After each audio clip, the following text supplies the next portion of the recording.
traer un slime y vamos a empezar mostrando los materiales. Lo primero que necesitamos es un colorante o cualquier colorante que tenga. Yo voy a ocupar este. También necesitamos silicona. También necesitamos jabón para lavarse las manos, una fuente y una cuchara. Vamos a empezar. Lo primero que hay que hacer es echar la silicona.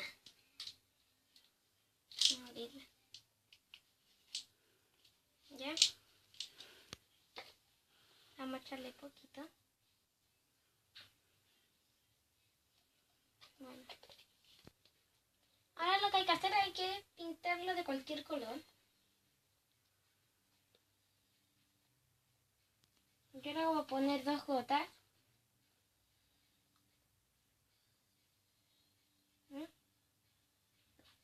Ya.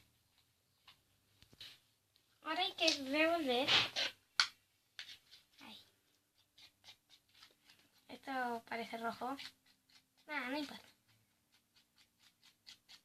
Tienen que revolver súper bien. Bueno, así tiene que quedar. Ahora hay que agregar jabón poco a poco. Así.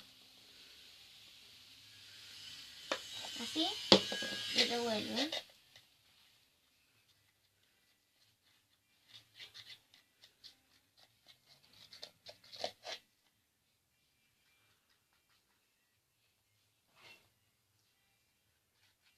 Ahora vamos a echarle.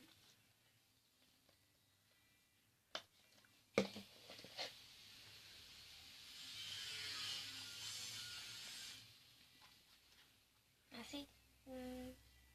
Así está bien.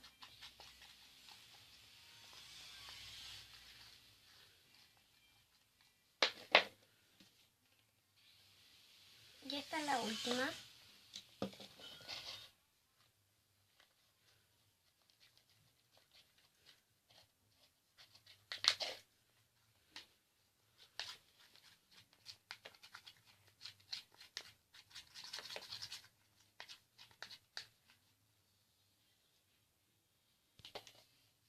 Ahora hay que tomarlo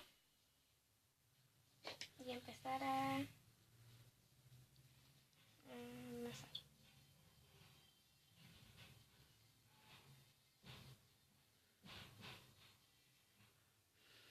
Bueno, así nos queda. Bueno, esto ha sido todo. Quiero que den un like y suscríbanse a este canal. Y por si acaso, no le echen tanto colorante o si no se les pintan las manos como ahora estoy yo.